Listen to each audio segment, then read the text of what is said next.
ಪ್ರಿಯರೇ, ದಿನದ ಬದುಕಿಗೊಂದು ಕ್ರಿಸ್ತನ ಈ ದನಿ ನಮ್ಮೆಲ್ಲರಿಗೂ ಪ್ರೇರಣೆ ಆಗಲಿ. ಪೂಜಾ ವಿಧಿಯ ಸಾಧಾರಣ ಕಾಲದ 34ನೇ ವಾರ, ನವೆಂಬರ್ 28, 2024 ಗುರುವಾರ. ಲೂಕನು ಬರೆದ ಪವಿತ್ರ ಶುಭ ಸಂದೇಶದಿಂದ ವಾಚನ.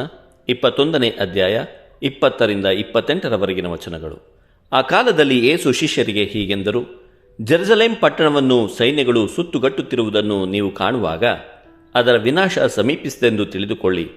ಆಗ ಜುದಯದಲ್ಲಿರುವವರು ಬೆಟ್ಟ ಗುಡ್ಡಗಳಿಗೆ ಓಡಿ ಹೋಗಲಿ, ಪಟ್ಟಣದೊಳಗಿರುವವರು ಅಲ್ಲಿಂದ ಹೊರಟು ಹೋಗಲಿ, ಹಳ್ಳಿಗಾಡಿನಲ್ಲಿರುವವರು ಪಟ್ಟಣಕ್ಕೆ ಬಾರದಿರಲಿ, ಏಕೆಂದರೆ ದಂಡನೆಯ ಕಾಲ ಅದು.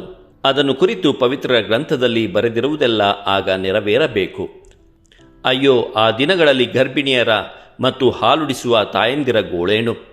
ಈ ನಾಡು ಮಹಾವಿಪತ್ತಿಗೆ ಈಡಾಗುವುದು. ಈ ಜನತೆ ದೈವ ಕೋಪಕ್ಕೆ ಗುರಿಯಾಗುವುದು.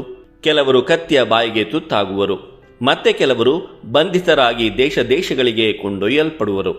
ಅನ್ಯ ದೇಶೀಯರು ತಮ್ಮ ಕಾಲಾವಧಿಯ ತನಕ ಜೆರುಸಲೇಮನ್ನು ತುಳಿದು ಹಾಕುವರು. ಸೂರ್ಯ, ಚಂದ್ರ, ನಕ್ಷತ್ರಗಳಲ್ಲಿ ವಿಚಿತ್ರ ಸೂಚನೆಗಳು ಕಾಣಿಸಿಕೊಳ್ಳುವುವು.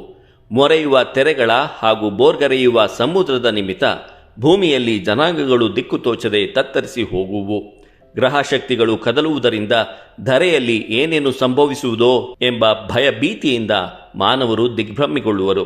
ಆಗ ನರಪುತ್ರನು ಮಹಾಶಕ್ತಿಯಿಂದಲೂ ಮಹಿಮಾ ಪ್ರಭಾವದಿಂದಲೂ ಮೇಘರೂಢನಾಗಿ ಬರುವುದನ್ನು ಜನರು ಕಾಣುವರು.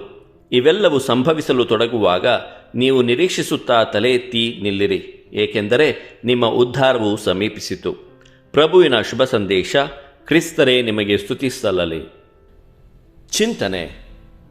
ಪ್ರಭು ಯೇಸು ಕ್ರಿಸ್ತರಲ್ಲಿ ಆತ್ಮೀಯರೇ, ಯೇಸು ಜೆರುಸಲೇಮಿಗೆ ಬರುವ ದುರ್ಗತಿಯ ಬಗ್ಗೆ ಇಂದಿನ ಶುಭ ಸಂದೇಶದಲ್ಲಿ ತಿಳಿಸುತ್ತಿದ್ದಾರೆ. ದಾನಿಯೇಲನ ಪ್ರವಾದನೆಯಂತೆ ದೇವಾಲಯವನ್ನು ಅಪವಿತ್ರಗೊಳಿಸಿ ಜನರನ್ನು ಹಿಂಸಿಸಲಾಗುವುದು. ಪ್ರವಾದಿ ದಾನಿಯೇಲನ ಗ್ರಂಥ 11ನೇ ಅಧ್ಯಾಯ 31ರಿಂದ 35ರವರೆಗಿನ ವಚನಗಳು. ಯೇಸು ಪ್ರವಾದಿಸಿದಂತೆ ಕ್ರಿಸ್ತ ಶಕ 70ರಲ್ಲಿ ರೋಮನ್ನರು ಜೆರುಸಲೇಮನ್ನು ಸಂಪೂರ್ಣವಾಗಿ ನಾಶಪಡಿಸಿ ದೇವಾಲಯವನ್ನು ಸುಟ್ಟು ಹಾಕಿದರು. ಇತಿಹಾಸಕಾರ ಫ್ಲಾವಿಯೂಸ್ ಜೋಸೆಫೋಸ್ ಪ್ರಕಾರ ದಂಡನಾಯಕ ಟೈಟಸ್ನ ನಾಯಕತ್ವದಲ್ಲಿ ಬಂದ ರೋಮಿನ ಸೈನಿಕರು ವೃದ್ಧರು ಮಕ್ಕಳೆನ್ನದೆ ಎಲ್ಲರನ್ನೂ ಕೊಲೆ ಮಾಡುತ್ತಾರೆ. ರಕ್ತವು ಹಾದಿ ಬೀದಿಯಲ್ಲಿ ಹರಿಯುತ್ತದೆ. ನಗರವನ್ನು ಬೆಂಕಿಯಲ್ಲಿ ಸುಡುತ್ತಾರೆ. ಆ ರಕ್ತವು ಆ ಬೆಂಕಿಯನ್ನು ನಂದಿಸಿತು ಎನ್ನುತ್ತಾನೆ ಜೋಸೆಫೋಸ್.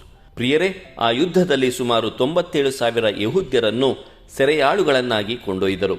ಯೇಸು ತಿಳಿಸಿರುವ ದುರಂತವನ್ನು ಬರೇ ಮಾತುಗಳಿಂದ ವರ್ಣಿಸಲು ಅಸಾಧ್ಯವಾಗಿದೆ. ದೇವರು ಜೆರುಸಲೇಮನ್ನು ತ್ಯಜಿಸಿರುವುದರಿಂದ ಶಿಷ್ಯರು ಆ ನಗರವನ್ನು ಬಿಟ್ಟು ಬೇರೆ ಸ್ಥಳಗಳಿಗೆ ಹೋಗಬೇಕೆಂದು ಆದೇಶಿಸಲಾಯಿತು. ಸಂತರ ಸ್ಮರಣೆ. ಪ್ರಿಯರೇ, ಇಂದು ನಾವು ಸಂತ ಕ್ಯಾಥರಿನ್ ಲಬೋರೆ ಇವರ ಸ್ಮರಣೆಯನ್ನು ಮಾಡುತ್ತಿದ್ದೇವೆ.